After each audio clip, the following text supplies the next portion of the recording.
impor gula kita kan juga masih cukup besar gitu ya. Nah, sehingga satu hal yang coba kita lakukan dan ini mungkin belum pernah kita lakukan gitu Pak. Kita punya 35 pabrik gula Pak. 35 pabrik gula yang ada di Jawa, kemudian ada juga yang di Sumatera dan juga ada yang di Lampung dan di Sulawesi gitu ya. Nah, dari pabrik gula yang ada, tentunya kita paham betul kondisi pabrik-pabrik yang kita miliki, gitu ya. Dan kita tentunya memahami betul sumber daya yang bisa coba kita hadirkan sejauh mana, agar supaya tugas negara paling tidak kita bisa swasembada gula konsumsi lah, gitu ya. Ini yang kita targetkan bahwa roadmap kita itu tahun 2024 kita harus sudah swasembada gula konsumsi. Sudah swasembada gula konsumsi yang saat ini memang masih cukup besar impornya karena produksi kita kan paling di angka 2,1 juta ton dengan kebutuhan hampir 3 juta ton mungkin akan semakin meningkat.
Assalamualaikum warahmatullahi wabarakatuh.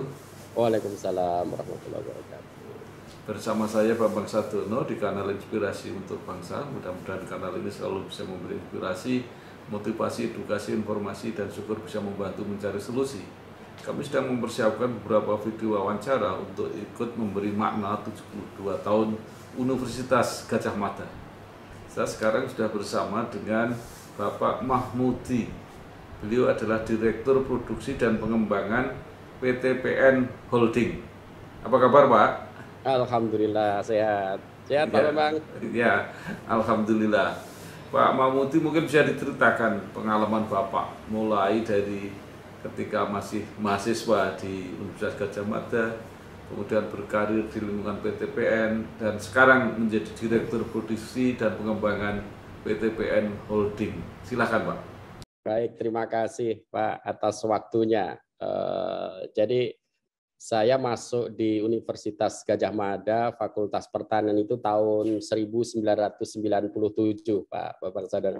Kurang lebih sekitar 4 tahun 3 bulan ya saya dididik gitu, digembleng dengan misi Gadjah Mada kan pengabdian ya, Pak Bapak Saudara, pengabdian. Jadi memang betul-betul selain secara teoritis ya saya dididik oleh para senior kami saat itu, tapi sebagai warga bangsa kita juga selalu didorong dan bahkan pada tahapan-tahapan tertentu ya kita diminta untuk terjun ke masyarakat ya, bagaimana agar supaya peran sebagai mahasiswa saat itu sudah bisa dirasakan. Dan tentunya ini sangat bermakna Pak untuk bisa mensupport kinerja pada saat betul-betul terjun di dunia kerja. Apalagi masih inline ya dengan jurusan saya saat itu di jurusan agronomi dan sekarang mengelola sejumlah komoditas yang notabene cukup kompleks ya, tidak hanya dari aspek teknis saja kita coba melakukan improvement, tetapi dari aspek sosial, saya kira ini tidak ada di buku yang secara letterlek bisa kita terapkan ya. Lebih dari itu adalah bagaimana kita bisa memposisikan diri gitu ya, bagian daripada pengabdian gitu ya, masyarakat, karyawan, bangsa dan negara dalam satu entitas PTPN Group ini. Gitu kira-kira Pak. Ku berjanji memenuhi panggilan bangsaku di dalam Pancasila-Mu, jiwa seluruh. Baik Pak, terima kasih. Nah, ini salah satu komoditas yang jadi primadona yang sedang dikelola oleh PTPN ini kan sawit ya. Nah, itu dominannya kan lahannya itu ada di Sumatera. Ini kultural atau teknis? Artinya karena biasa ditanam di situ atau karena di tempat lain nggak cocok gitu Pak kira-kira? Tentunya secara feasibility study itu harus cocok dulu ya Pak ya untuk kajian teknis. Memang komoditas di kita itu kan ada 5 komoditas utama ya Pak ya. 71-72% ini komoditas kelapa sawit. Mana sebagian besar memang tersebar di wilayah Sumatera, baik itu Sumatera Utara maupun di Sumatera Barat. Tetapi ada juga kita punya di Sulawesi, Pak. Ya, ada di Sulawesi. Bahkan kita sudah expand juga beberapa tahun yang lalu itu di Jawa Barat, Pak. Ya, di Jawa Barat di wilayah Banten gitu ya. Tentunya yang paling mendasari kenapa kemudian kita budidayakan kelapa sawit adalah dari sisi teknis dulu, Pak. Apakah ya? Tentunya itu bersama-sama dengan lembaga riset kami untuk bisa menilai tingkat kelayakan dari wilayah tersebut. Terutama curah hujan, Pak. Jadi memang untuk kelapa sawit kan tidak bisa hidup untuk daerah yang memiliki iklim kering yang tegas. Seperti di Jawa Tengah, ya, itu kan kurang lebih 3-4 bulan kering yang tegas, Pak. Itu nggak cocok untuk dilakukan penanaman kelapa sawit. Gitu kira-kira, Pak. Ya. Nah, tadi dikatakan sawit juga ditanam di Jawa Barat. Itu lahan baru atau pemindahan dari lahan yang semula ditanam karet atau mungkin teh yang banyak di Jawa Barat itu? Ya, kita tidak melakukan perluasan tanaman baru untuk di sawit ya Pak. Kita coba lakukan konversi Pak. Ya, untuk di Jawa Barat ini kita lakukan konversi dari karet. Ya, karet ini kan memang kalau bicara dari kebutuhan tenaga kerja gitu ya, ini kan cukup besar ya Pak ya, cukup besar di mana culture masyarakat untuk masuk ke dunia perkebunan terutama sebagai pemanen gitu itu masih belum mencukupi untuk bisa mensupport dengan kondisi yang ada gitu ya, sehingga ini kita convert ke kelapa sawit gitu kira-kira Pak. Iya,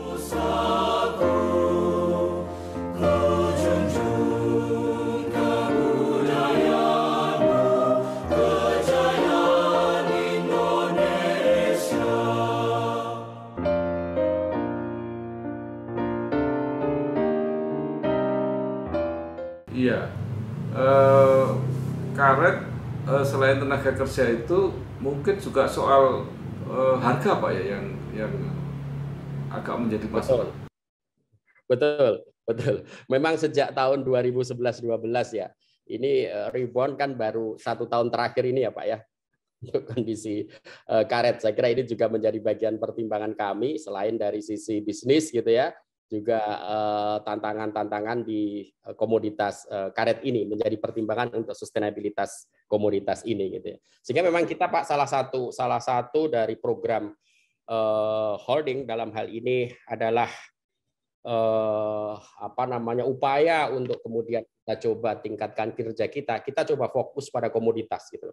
Kita fokus pada komoditas, kita coba lihat ulang, kita remapping lagi dari 5 komoditas yang ada ini sebenarnya berapa luas kita akan melakukan pengembangan dari sisi sawit dan tebu, kemudian berapa luas juga kita akan coba maintain dari komoditas karet, sehingga dari sisi productivity, kemudian dari sisi faktor-faktor pembatas, itu semuanya bisa di dalam kerangka pengelolaan manajemen gitu ya, termasuk tentunya untuk di teh dan di kopi yang memang ini masih menjadi PR di kita. Ini juga kita coba riset ulang, luasan berapa sih coba kita akan kelola sehingga kita bisa menghadirkan best practice. Kemudian di situ muncullah keunggulan komoditas ya, selain keunggulan komoditas sawit yang sudah kami rasakan, kemudian nanti akan hadir keunggulan tebu, keunggulan di karet, teh dan kopi. Itu yang sedang coba kita kelola, Pak Bambang. Sawit sekarang sedang bagus-bagusnya. Bapak tadi mengatakan tidak akan menambah lahan. Lalu kalau ingin misalnya memaksimalkan dengan cara apa, Pak? Saya mendapat informasi karena lahan sawit ini sangat apa, Pak ya? Sangat haus pupuk kalau nggak salah. Jadi pupuknya harus banyak sekali. Ya.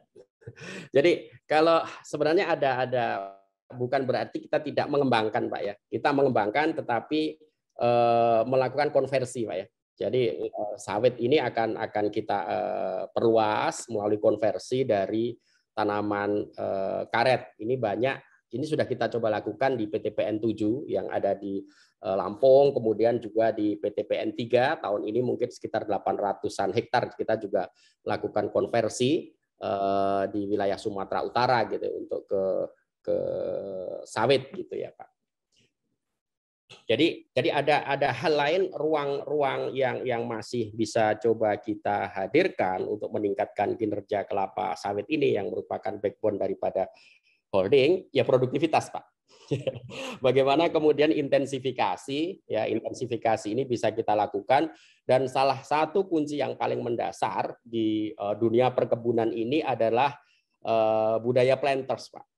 Ya, bagaimana budaya planters ini hadir betul ya untuk bisa memastikan aspek operasional apakah dalam kondisi terbatas ataukah bisa fully maintenance dalam artian sisi finansialnya, kita bisa pastikan semuanya itu bisa masuk ke dalam aktivitas operasional di lapangan.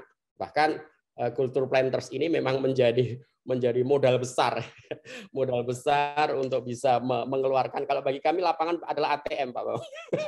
Lapangan adalah ATM, lapangan adalah kesejahteraan karyawan, lapangan adalah perekonomian bangsa. Kira-kira begitu, Pak.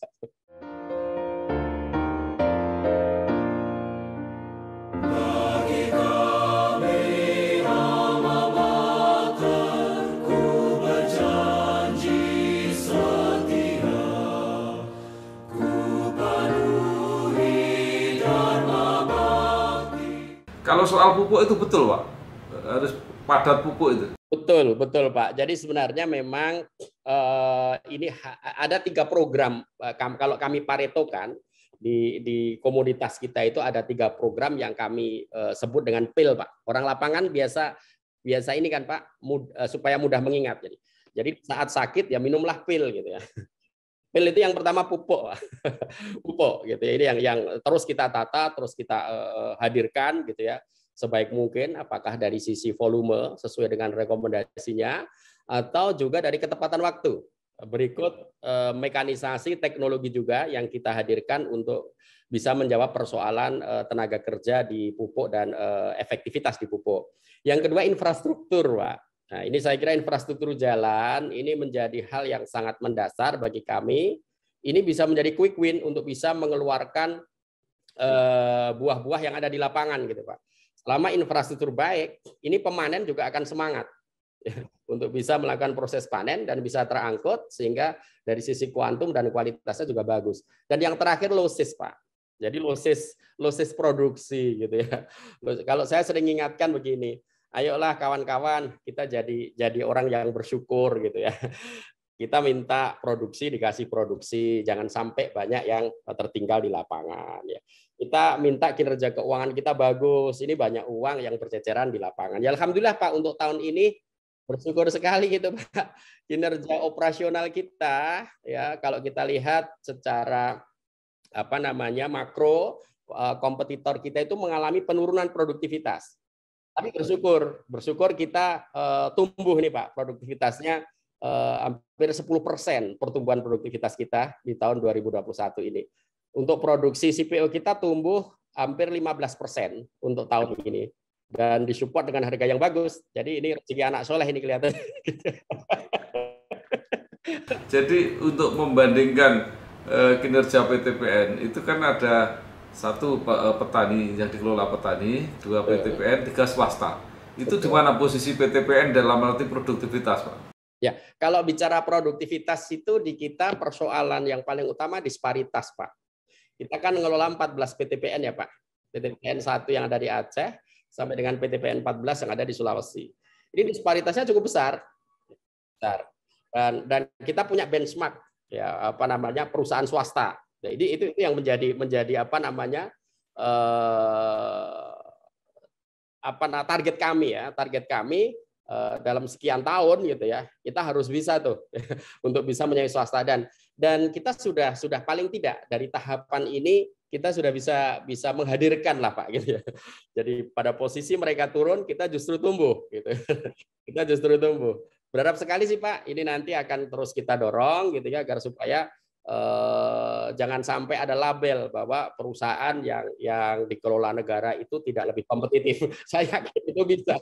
Karena kalau kita bisa lihat, karena luas sekali kan Pak ya. Kalau kita bicara swasta, katakanlah misalkan perusahaan X yang dari kompetitor kami, mungkin luasannya 100.000 hektar untuk yang jadi benchmark yang produktivitasnya tinggi. Kami kan mengelola untuk sawit ini kan kurang lebih sekitar 550.000 hektar. Gitu. 550.000 hektar. Nah tentunya ini kan ada gap yang harus kami masuk dalam gap itu.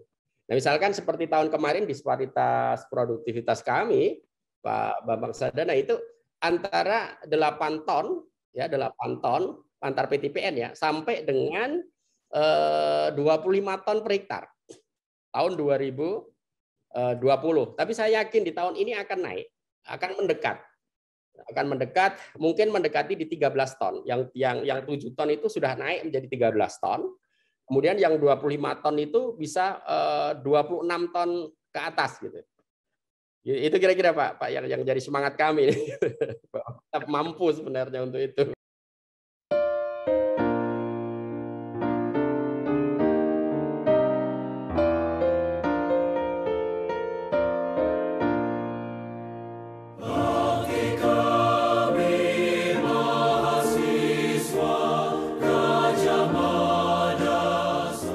Itu yang swasta yang paling bagus Sinarmas, Pak. Kami pakai benchmarknya Sofin, Pak. Oh, iya. Kan, ya. Kita terus berkolaborasi kok, Pak. Kita terus baik, Pak.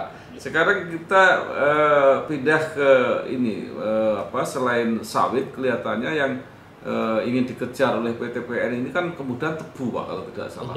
Ya itu bagaimana Pak? Kan selama ini juga sudah kelola tebu Pak. Pabrik-pabrik itu kebanyakan juga punya PTPN. Ya. Baik, terima kasih Pak. Kalau bicara tebu ini sebenarnya bicara tidak hanya PTPN juga ya Pak ya. Ini bicaranya tentang seluruh kebutuhan seluruh warga Indonesia kan kira-kira Pak ya. Hampir semua mengkonsumsi gula gitu. Hanya di sisi lain yang sangat ironis ya Pak, impor gula kita kan juga masih cukup besar gitu ya. Nah, sehingga satu hal yang coba kita lakukan dan ini mungkin belum pernah kita lakukan gitu Pak. Kita punya 35 pabrik gula Pak. 35 pabrik gula yang ada di Jawa, kemudian ada juga yang di Sumatera dan juga ada yang di Lampung dan di Sulawesi gitu ya. Nah, dari pabrik gula yang ada, tentunya kita paham betul kondisi pabrik-pabrik yang kita miliki gitu ya. Dan kita tentunya memahami betul sumber daya yang bisa coba kita hadirkan sejauh mana agar supaya tugas negara paling tidak kita bisa swasembada gula konsumsi lah gitu ya. Ini yang kita targetkan bahwa roadmap kita itu tahun 2024 kita harus sudah swasembada gula konsumsi. Sudah swasembada gula konsumsi yang saat ini memang masih cukup besar impornya karena produksi kita kan paling di angka 2,1 juta ton dengan kebutuhan hampir 3 juta ton mungkin akan semakin meningkat seiring dengan kebutuhan nasional gitu ya. Nah, kita bagi menjadi dua hal besar Pak di sini ya. Bagaimana kita bisa meningkatkan produktivitas ya di internal kita dan juga bagaimana kemudian kita bisa meningkatkan kesejahteraan petani ini, Pak. Yang paling penting, Pak. Ya, kesejahteraan petani ini meningkat, ya tentunya di situ ada bagaimana kita bisa program Pak Menteri itu program makmur ya Pak, program makmur untuk bisa apa namanya mengintegrasikan gitu antara kebutuhan petani terhadap pupuk, kemudian kita juga sebagai off-taker dan pembinanya, kemudian bagaimana pupuk Indonesia ini bisa memfasilitasi dan perbankan. Nah, ini sudah coba kita ikat ya menjadi satu program besar dari Kementerian BUMN di mana PTPN include di dalamnya. Harapannya itu bisa mendorong dengan kehadiran pupuk itu. Demikian juga kita support bibit, Pak. Ya, kita support bibit. Kita punya R&D P3GI yang di Pasuruan yang ada di bawah RPN. Ini juga kita coba hadirkan untuk membangun blueprint agar supaya terakselerasi nih bongkar ratun dengan menggunakan varietas yang unggul, sehingga dari produktivitas yang tinggi, rendemen yang tinggi, harapannya itu kesejahteraan petani akan meningkat. Nah, hal lain yang coba kita lakukan di pabrik gula ini, Pak Bambang Sardono, ini terkait dengan bagaimana sih kita mengelola pabrik gula kita, gitu kan? Pabrik gula, jadi off-farm-nya. Nah, kita punya program besar di situ, Sugarco, Pak. Sugarco. Jadi memang kita mencoba untuk menghadirkan investor ya Pak terkait dengan bagaimana mengelola pabrik-pabrik gula yang ada di kita ini dengan apa namanya sentuhan-sentuhan teknologi, kemudian bagaimana kita bisa menghadirkan dari aspek finance-nya juga gitu ya, sehingga antara on farm yang tadi dua hal internal dan petani yang semakin sejahtera, kemudian hadir juga performa pabrik yang bagus, ya harapannya ini ketiga hal ini bisa kita garap secara utuh gitu Pak, tidak parsial. Karena ini kalau digarapnya secara parsial, saya yakin tujuan besar swasembada ini mungkin dalam narasi aja ini Pak. Kira-kira begitu Pak Bambang.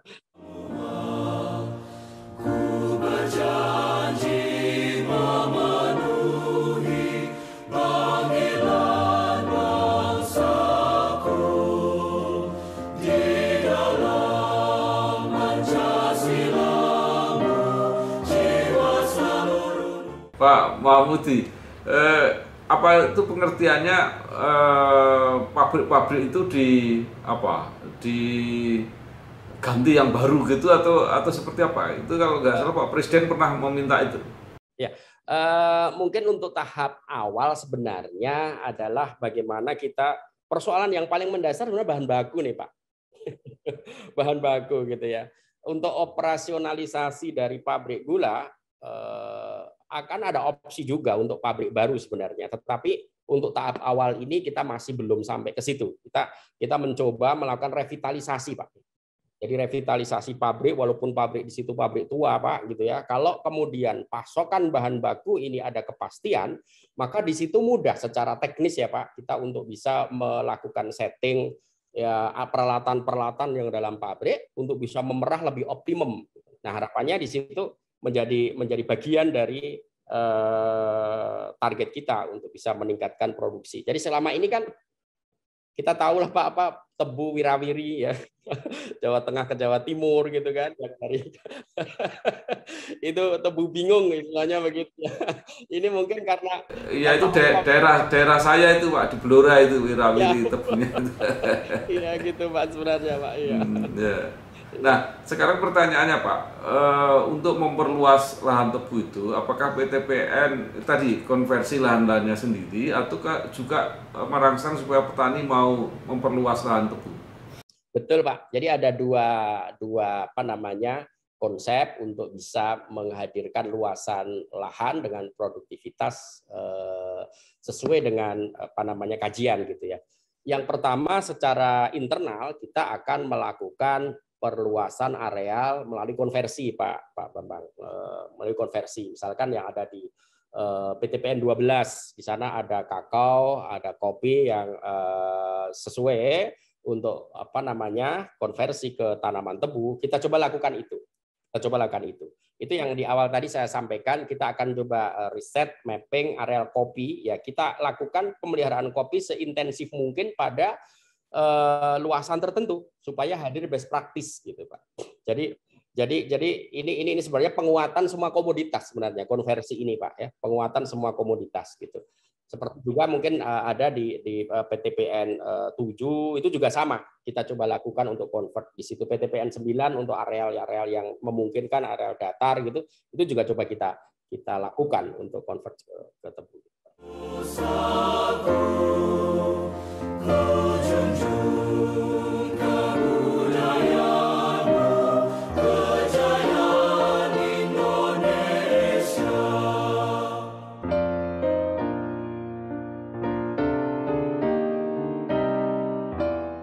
Ini ke depan seperti apa Pak? Kopi dan apa itu kokoa ini. Jadi kelihatannya kok trennya agak menurun Pak. Betul, betul Pak. Ya itu Pak. Secara agronomi selama tanaman itu sebenarnya kalau bisa bicara kan bicara ya Pak.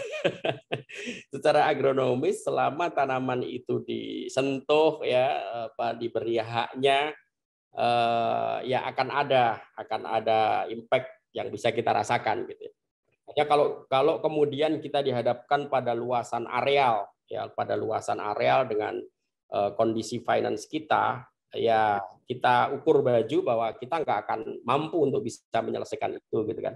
Tapi bukan berarti nggak ada jalan. Aksi korporasi yang coba kita lakukan ini justru menyentuh bagaimana luasan kopi yang kita kelola itu betul-betul ya kopi yang secara operational excellent hadir, kopi yang akan memberikan produktivitas yang tinggi, kopi yang akan memberikan kinerja yang positif. Kalau misalkan sebelumnya kopi kita itu pada luasan 12.000 hektar, ya kita coba riset dulu Pak. Kita coba riset pada luasan berapa sih ini nanti peningkatan produktivitas bisa coba kita hadirkan. Demikian juga untuk teh yang 30.000 kita coba remapping berapa gitu kan, sebagian nanti kita alihkan ke kayu energi karena aset ini kan juga harus dikelola Pak ya, sebagian dikonvert juga gitu.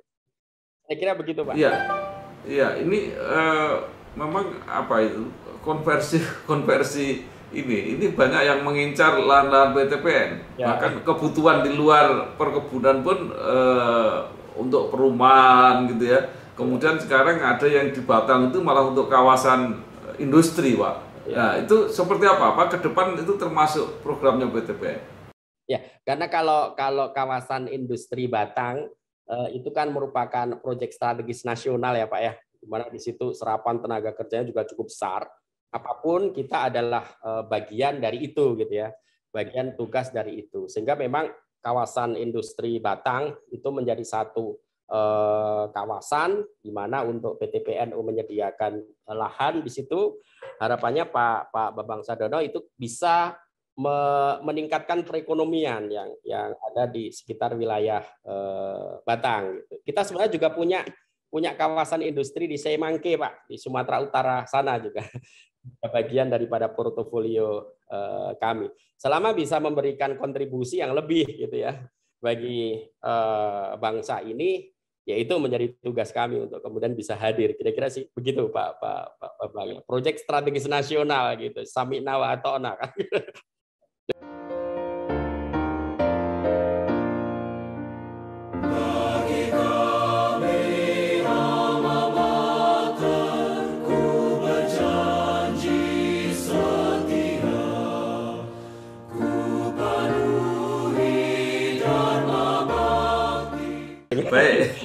Baik Pak, tidak ada pilihan.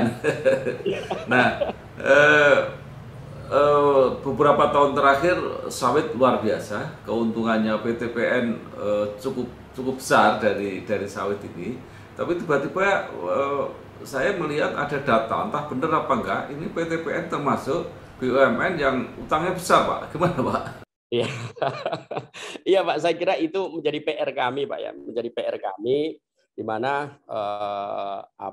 kalau kita bicara di mana itu harus coba kita lakukan, kita sudah mencoba untuk menghadirkan beberapa program-program besar di situ gitu ya Pak. Dan sudah kita awali dengan restrukturisasi kemarin. Alhamdulillah restrukturisasi sudah kita selesaikan di bulan April tahun 2021 gitu Pak ya.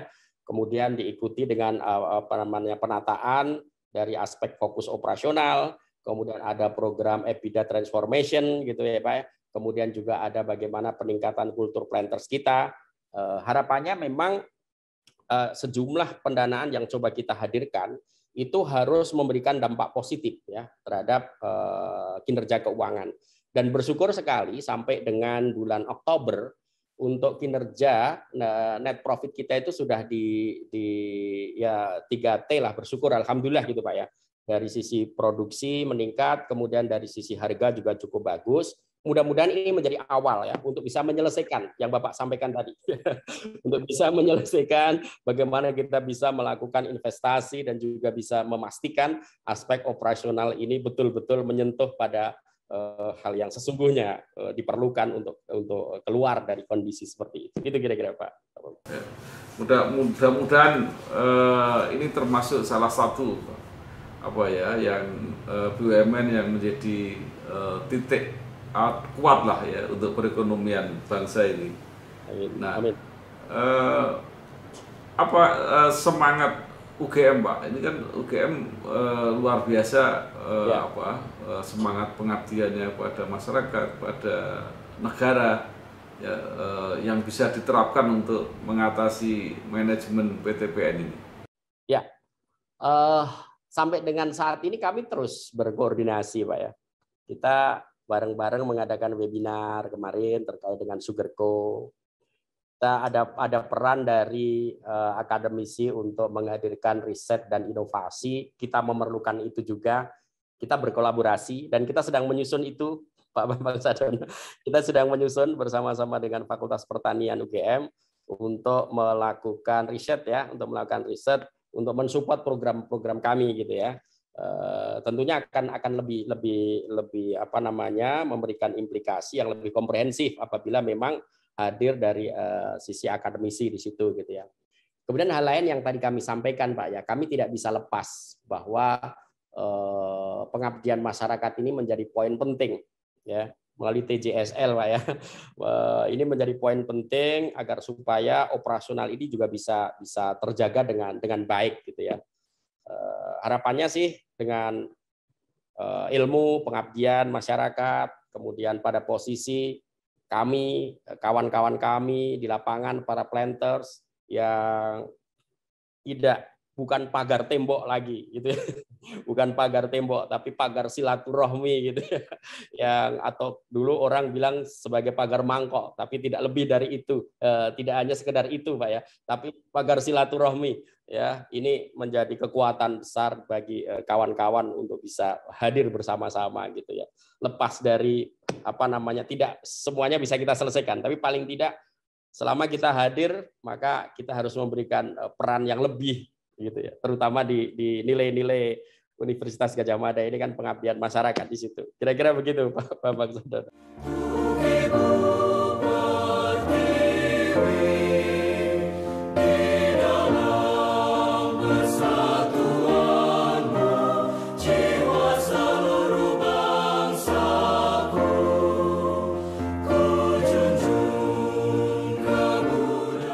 Baik Pak Mahmudi, terakhir mungkin Bapak ada saran atau harapan baik kepada alma mater, kepada sivitas akademika, mahasiswa, kepada alumni, bagaimana untuk supaya bisa menjawab tantangan di lapangan. Bapak sudah berpengalaman menghadapi lapangan, tapi sekaligus juga tetap bisa menjaga nama atau semangat nilai-nilai Universitas Gadjah Mada. Silakan Pak.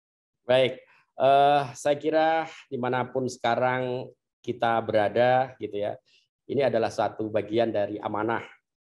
Di saat menjadi mahasiswa ya amanahnya sebagai mahasiswa gitu. Saat sebagai alumni ya amanahnya sebagai alumni. Pada posisi apapun ya nilai-nilai yang perlu kita hadirkan. Saya selalu juga memegang teguh bahwa tidak selamanya kita hidup di dunia ini gitu. Jadi selama nafas ini masih bisa kita nikmati ya, dari setiap detak jantung ini bagaimana kemanfaatan itu bisa kita hadirkan lepas dari kekurangan ya yang ada pada diri kita.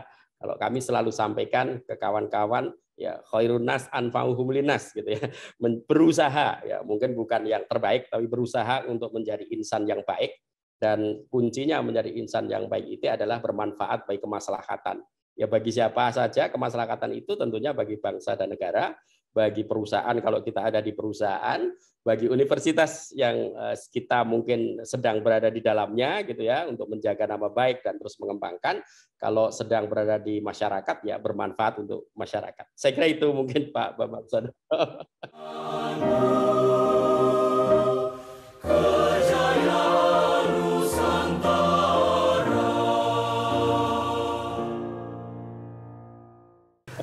Terima kasih sekali Bapak Mahmudi, Direktur Produksi dan Pengembangan PT PN Holding, yang sudah memaparkan banyak hal tentang kinerja prestasi yang masalah yang ada di PT PN Holding dan harapan-harapan ke depan, termasuk semangat dan nilai-nilai Gajah Mada yang bisa diaplikasikan. Saya kira sekali lagi kami mengucapkan terima kasih Pak, sukses, selamat berjuang melayani masyarakat. Wassalamualaikum warahmatullahi wabarakatuh. Waalaikumsalam warahmatullahi wabarakatuh. Terima kasih Pak.